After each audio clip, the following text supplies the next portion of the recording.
Olá, alunos do curso de Atualização e Análises Clínicas do Conselho Federal de Farmácia.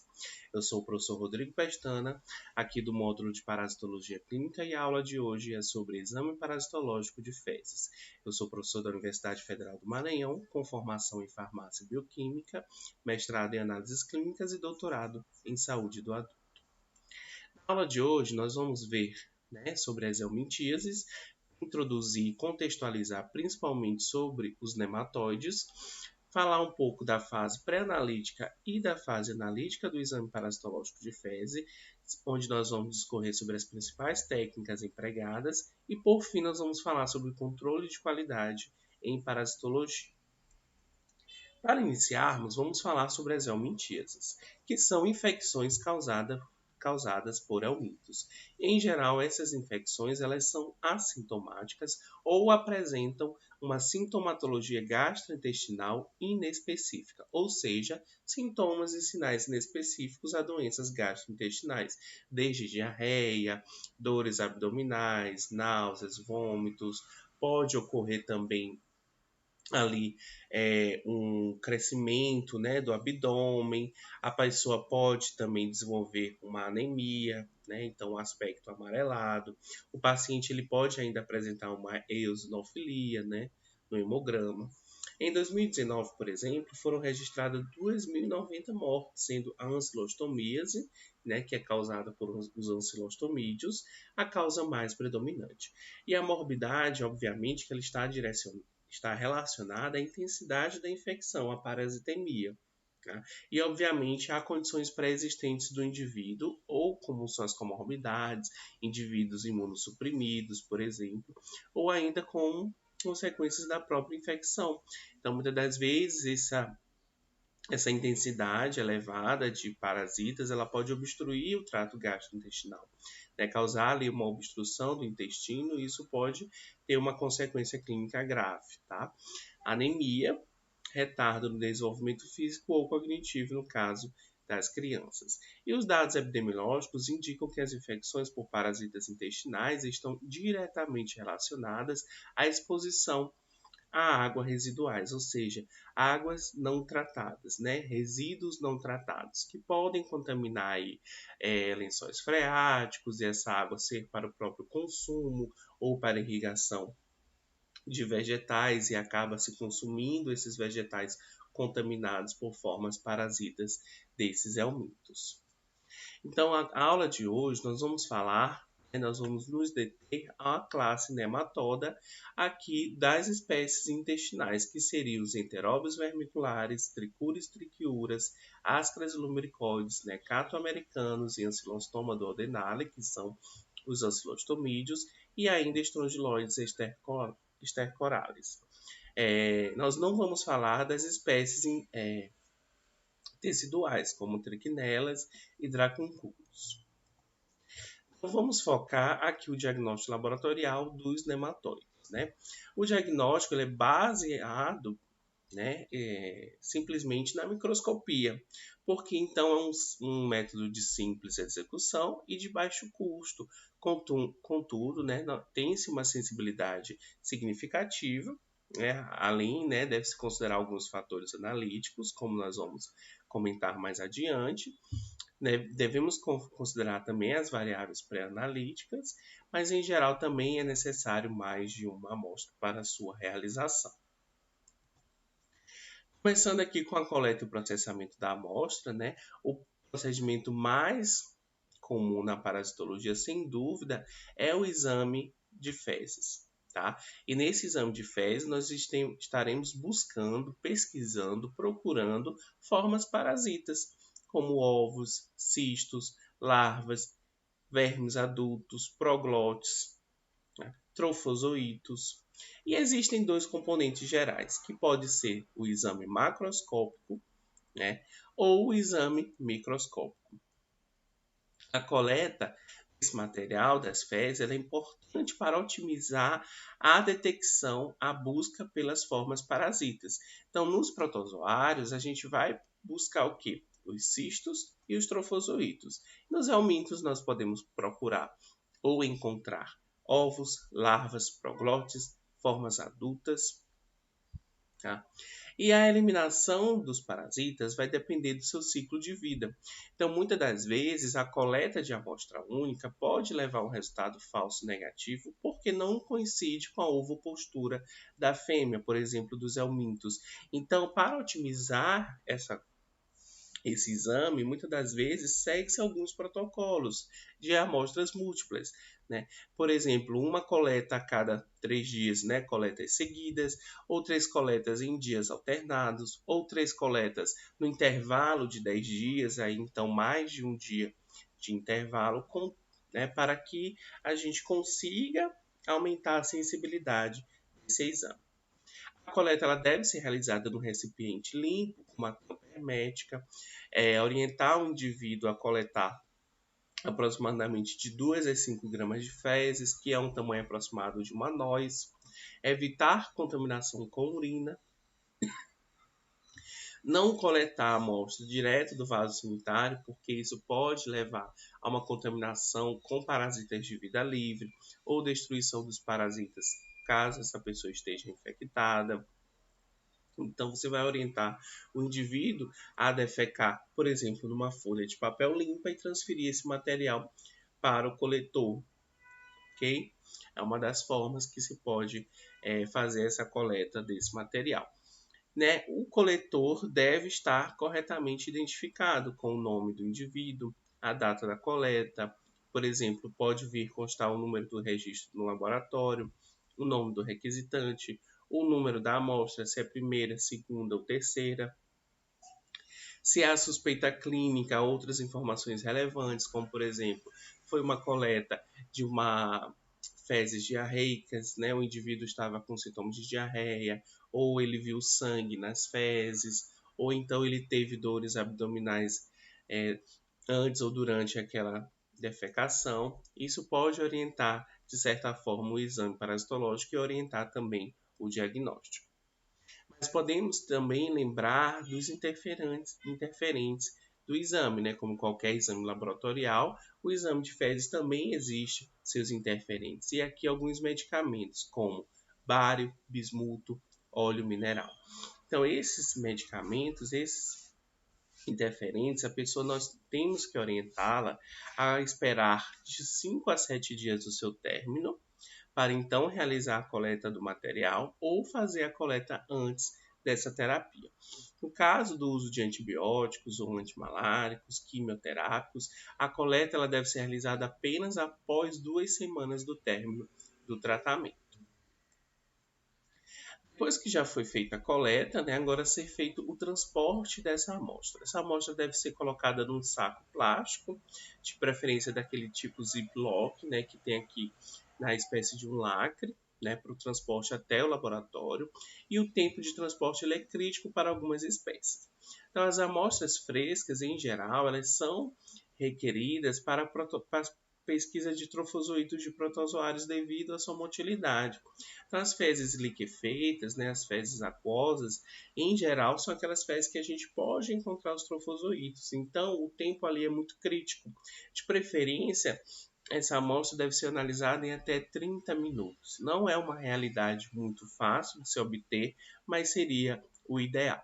As fezes semiformadas, tanto podemos encontrar cistos quanto trofozoítos, e aí pode-se, né, ter um tempo mais elevado, um tempo maior, e as fezes formadas provavelmente não vai conter trofozoítos, mas sim os cistos, ovos, larvas, etc. E aí você pode manter essa amostra em até 24 horas após a coleta, e aí você pode até, inclusive, refrigerá-la, dependendo da suspeita, em alguns casos, e acima de 24 horas usar conservantes ou fixador.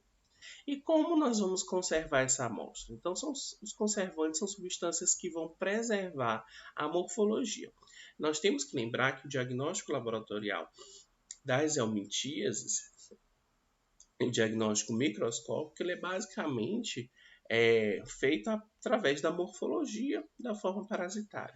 Então, os conservantes eles têm que preservar essa morfologia para a gente fazer a correta identificação. A quantidade conservante e a amostra ela tem que ser adequada. Então, isso tem que constar no seu procedimento operacional padrão e tem que obedecer às instruções do fabricante. Tá? E a amostra deve ser fixada no conservante por pelo menos 30 minutos antes do início do seu processamento. E alguns kits comerciais podem conter uma ou mais substâncias. As mais utilizadas aqui é a formalina 5% para a preservação de cistos e a formalina 10% para a preservação de ovos e larvas. Existem outros, tá? Como o SAF e o PVA. Agora que nós já coletamos e já transportamos e já preservamos essa amostra, nós vamos então processar e dando início então à fase analítica propriamente dita. Na fase analítica, nós vamos fazer, por exemplo, primeiramente o exame macroscópico. Sabemos que não é tão rotina na maioria dos laboratórios proceder o exame macroscópico das fezes, mas ele tem algumas finalidades, como determinar a consistência e cor da amostra. Então, muitas das vezes, essa consistência e a cor vai nos direcionar para o diagnóstico laboratorial e o diagnóstico clínico final desse indivíduo.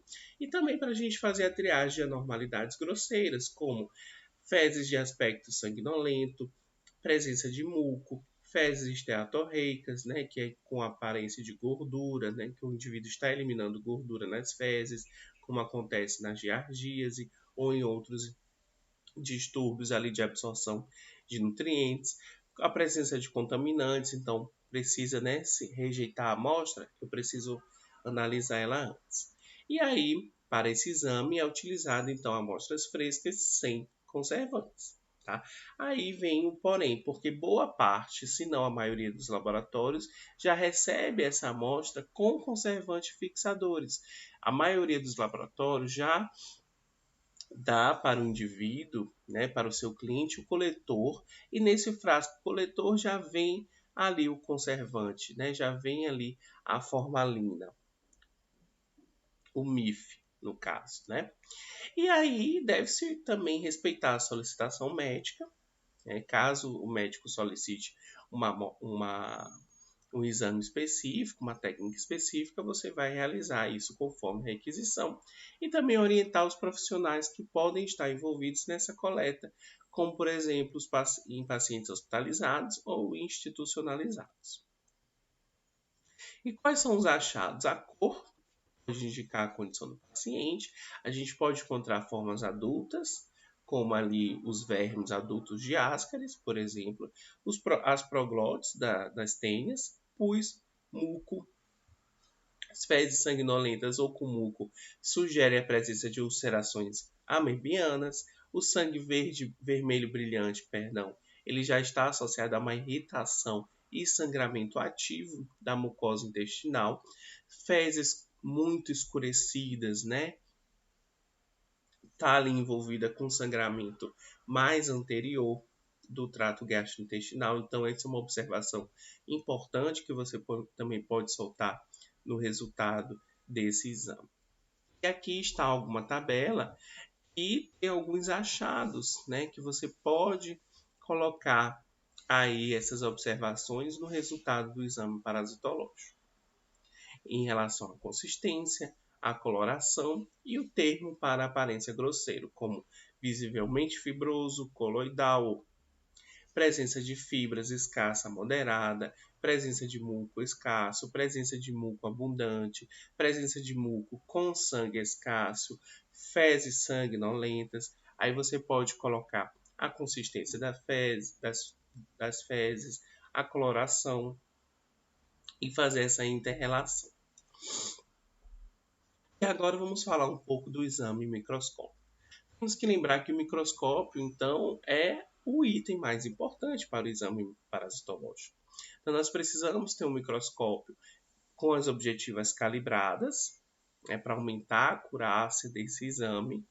Temos que ter um microscópio com as manutenções preventivas realizadas com periodicidade, né? Com a limpeza, as manutenções corretivas, o estado geral do microscópio tem que ser bem conservado.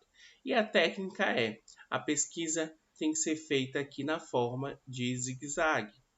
Então, aqui você inicia pela borda por uma extremidade da lâmina e segue zigue-zagueando essa lâmina, percorrendo toda a sua extensão. Lembrar que se você inicia em um sentido, você continua nesse sentido por todo o exame, durante toda a realização. Então, essa metodologia ela tem que ser sistemática. E você inicia com a objetiva de 10. Então, você coloca na objetiva de 10, focaliza e vai percorrendo toda a lâmina. Quando você encontra uma estrutura que se assemelha a uma estrutura de um parasita, que lhe chama a atenção, você muda a objetiva para 40. E na objetiva de 40 você focaliza novamente e aí você vai observar os aspectos morfológicos. Realmente isso aqui é uma forma parasita, não é um detrito, não é um artefato. Então vamos lá, observar a morfologia. Então, com base na morfologia, eu fecho o diagnóstico. E aí, eu achei uma forma parasita, eu continuo, volto a objetiva para 10 e aí continuo percorrendo de onde eu tinha parado a lâmina. Encontrando novas formas, vou verificar se trata-se da mesma forma pela morfologia da anterior que eu encontrei, ou se é uma outra forma parasita, de um outro parasita, por exemplo, porque não é incomum o indivíduo estar infectado por mais de uma espécie. E aí eu finalizo, então, depois de percorrer toda a lâmina.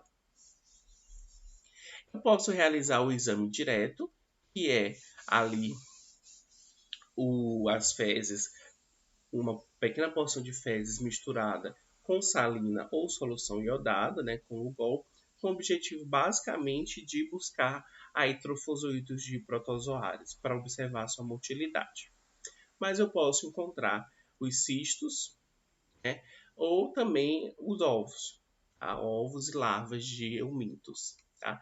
Então você vai colocar uma gota de salina ou de Lugol, mais uma pequena porção de fezes, homogeneizar, cobrir com lamínula e levar isso ao microscópio.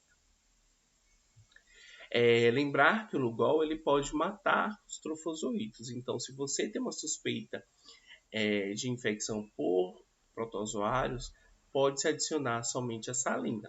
Aí você tem que ter cuidado porque os trofozoítos eles são bem translúcidos, tá? Mas aqui o que é mais utilizado no laboratório são os métodos de concentração, porque eles aumentam demais a sensibilidade do exame parasitológico. Então, eles fornecem a capacidade de detectar pequenos números de parasitas que podem não ser detectados usando preparações úmidas e também no exame direto. Ele pode ser utilizado tanto em amostras frescas quanto em amostras conservadas. O que mais é comum achado são os cistos de protozoários e os ovos e larvas de eumintos, porque os trofozoítos geralmente não sobrevivem a esse procedimento. Existem dois tipos disponíveis de metodologia, que são a flutuação e a sedimentação, sendo que a sedimentação é o mais comum. Ambos usam ali a gravidade, né, e a densidade desses materiais. A flutuação, apesar de não ser o método mais comum, mas ela é possível de se fazer. E lembrar que, em geral, os parasitas possuem uma densidade de 1,05 a 1,20, então eles são mais densos do que a água. Então a gente coloca uma solução, por exemplo, de sulfato de zinco, que é mais denso do que esses parasitas. Então mistura, dissolve essa amostra e leva isso à centrifugação.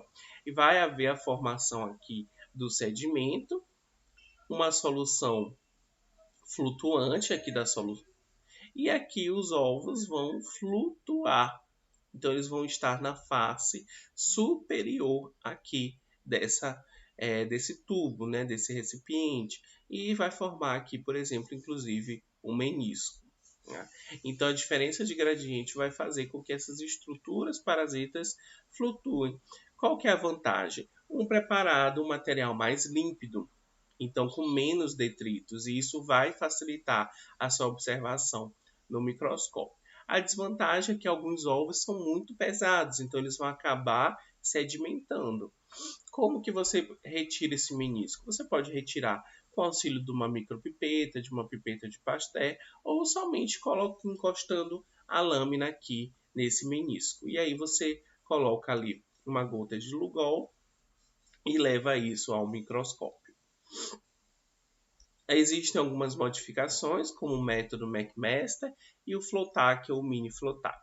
A técnica McMaster é uma técnica utilizada para a identificação e quantificação do número de elementos parasitas por gramas de fezes. Então, é uma câmara muito parecida com a câmara de Neubauer. Você ali pega a gramatura dessas fezes pesada e leva isso a essa câmara para fazer a leitura e contagem. Né? Pode ser feita tanto com fezes frescas quanto fezes conservadas. Na técnica Flotac, você já tem um recipiente aqui pronto, específico, onde você adiciona uma solução, aqui o conservante, depois você adiciona aqui a quantidade de fezes, ele já vem também com uma pá, uma colher, para que você coloque a quantidade necessária, aqui específica, proporcional a esse conservante, fecha-se o recipiente, mistura, porque ele também já vem com um dispositivo aqui que auxilia nessa mistura e homogeneização das fezes com o conservante, depois já vem com o dispenser. E no método Flotac simples, esse dispenser não tem esse dispositivo específico aqui para levar ao microscópio, então você vai levar isso a uma lâmina de vidro normal. No fio Flotac é que tem esse dispositivo em que ele é muito parecido com uma câmera para contagem também aí desses elementos parasitas. Obviamente que isso aqui aumenta um pouco o custo, né, do exame, mas é uma significativa otimização, aí, inovação do exame de fezes. Mas o que realmente se faz mais no laboratório é a sedimentação, que pode ser a sedimentação espontânea ou com aí o uso da centrifugação. Então, esses materiais, como eu falei, os parasitas, né, os ovos, as larvas, os cistos, eles são mais densos, então eles vão sedimentar. E você ainda coloca, por exemplo, a formalina mais o acetato de etila para facilitar ainda a sedimentação desse material. A vantagem é a boa recuperação da maioria dos parasitas e também a fácil execução. A desvantagem é que recupera mais detritos, o que pode prejudicar na análise microscópica. E existe aqui o famoso método de Hoffman, Pohn, Janner ou Lutz, ou suas modificações, ou o método da sedimentação espontânea, etc. Lembrando que aqui está mostrando um cone, né, um tubo cônico, mas pode ser utilizado os cálices, né, os cálices de sedimentação espontânea. Esses tubos é porque eles podem ir para a centrífuga. Existem também algumas modificações da sedimentação, como por exemplo no Mini Paracep. No Mini Paracep também você já tem um dispositivo comercialmente disponível, que já vem aqui a formalina 10% com Triton X. Aqui já vem uma pá também para a coleta da amostra de fezes, uma pequena porção proporcional à quantidade de formalina. Então esse material, você faz a homogeneização, vem aqui um tubo de mistura, depois você pode levar isso à centrífuga e depois você obtém aqui o sedimento. Então é muito prático, né? Um processamento mais rápido, um fundo microscópico mais limpo, você recupera menos detritos e tem um melhor rendimento para tricúria, estricúria e ascaris lumbricoides. Em compensação, você tem também um aumento de custo aí desse exame. Então podemos esquecer das formas parasitárias comumente encontradas nos exames de concentração. Então, os ascaris lumbricoides, nós podemos encontrar os ovos fertilizados ou ovos inférteis. E aqui a principal característica é a membrana mamilonada. Tá?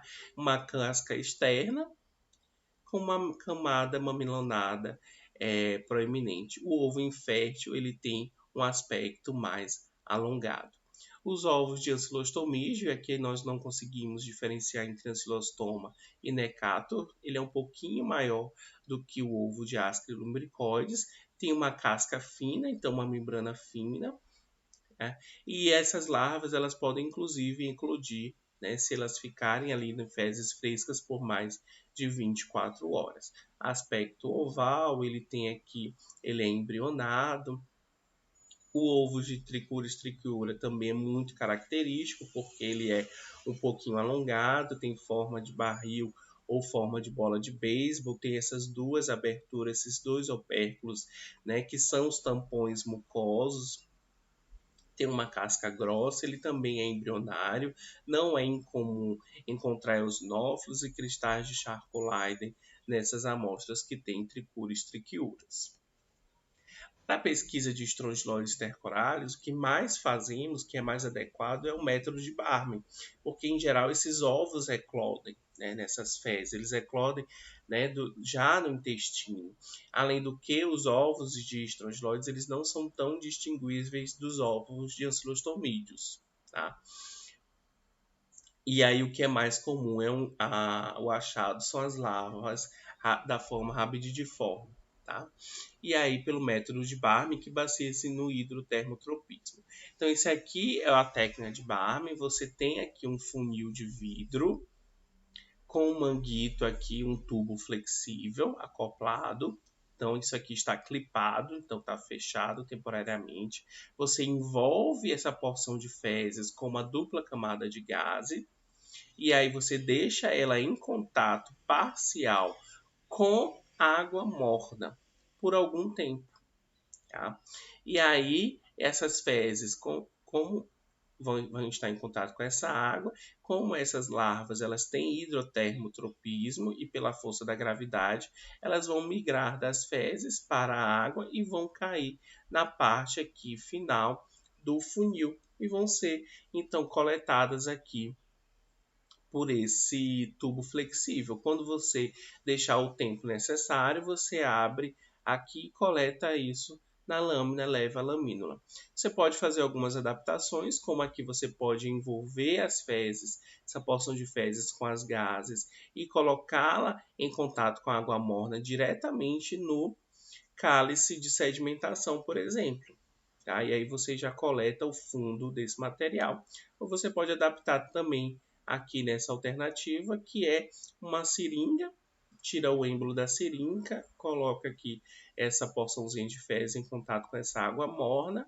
Aqui você tem um dispositivo parecido com um equipo, né, ali de injeção, e depois você faz aí a coleta do fundo aí desse material. Pode ser utilizado somente com fezes frescas, sem conservantes e nem refrigeradas, porque essas duas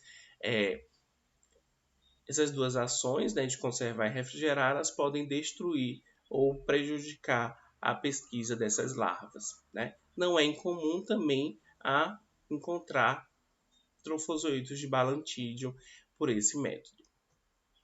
Para a pesquisa de enteróbios vermiculares, o que nós fazemos é o método da fita adesiva, visto que esse parasita ele é um parasita mais da região anal e perianal, né, que é a oxiurose. Então, como a fêmea faz a ovopostura na região perianal, principalmente no período noturno, a coleta desse material deve ser preferencialmente nas primeiras horas da manhã.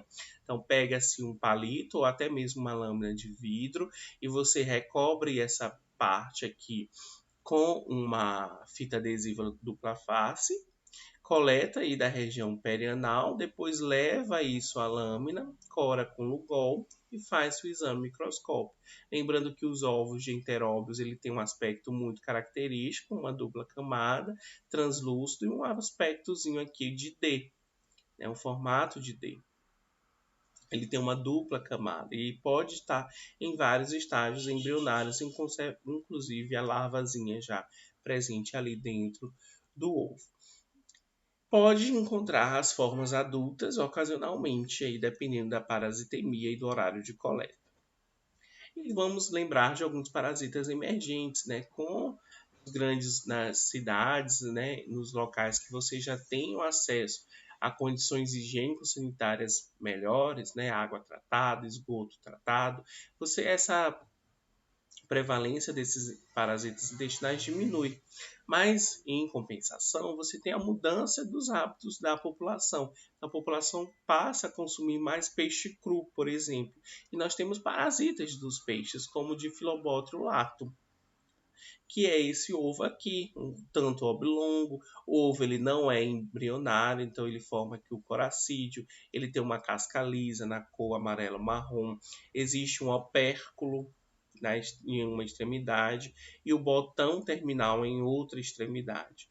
Então esse parasita é um parasita de peixes. Então o pessoal que gosta, né, de comer sushi, pratos baseados, né, na culinária oriental, que tem muito peixe cru, tem que ter muito cuidado e os analistas têm que estar preparados para encontrar, porque tem sido relatado cada vez com mais, tem sido mais comum o relato de Diphyllobothrium latum aí, nessas amostras.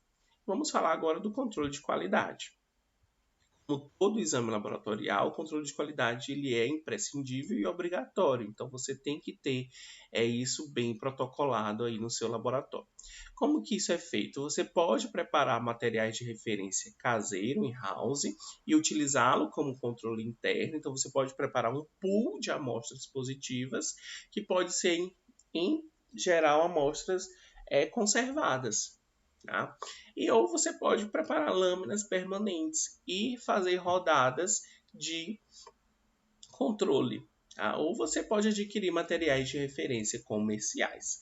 Mas lembrar que não só o controle do analista, da verificação do exame propriamente dito, mas também dos insumos, dos corantes, das soluções, né, aí dos dispositivos, caso você use ali o Miniflotac, o Paracep, etc.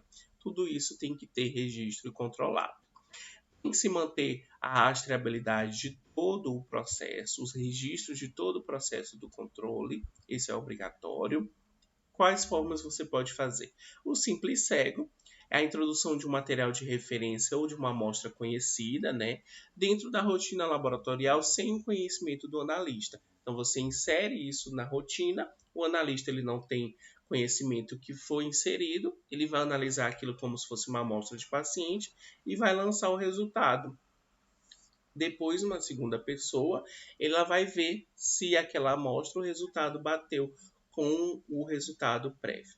O duplo cego, você pode duplicar a amostra já na recepção do processamento da amostra, sem que o analista saiba. Então, você vai pegar uma amostra, vai duplicar e vai registrar isso. E vai levar isso para a rotina. Vamos ver, então, se o mesmo resultado da amostra 1 vai bater com sua amostra duplicada. Ou você pode fazer uma série de amostras com 2 analistas diferentes. E aí você faz o duplo cego.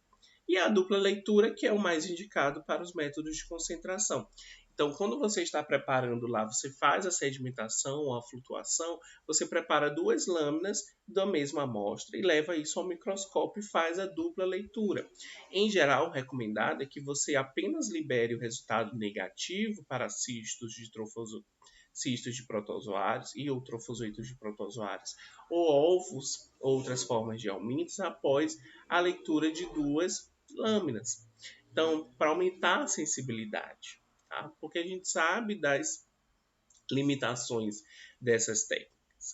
E é obrigatório, obviamente, a participação do laboratório em ensaios de proficiência de controle externo, né, por um provedor de controle externo, isso é obrigatório pela legislação, e também a participação, né, do laboratório, de todo o seu pessoal técnico e analistas na educação continuada.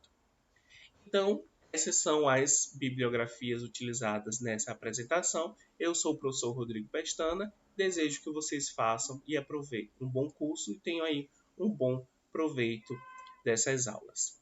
Até mais!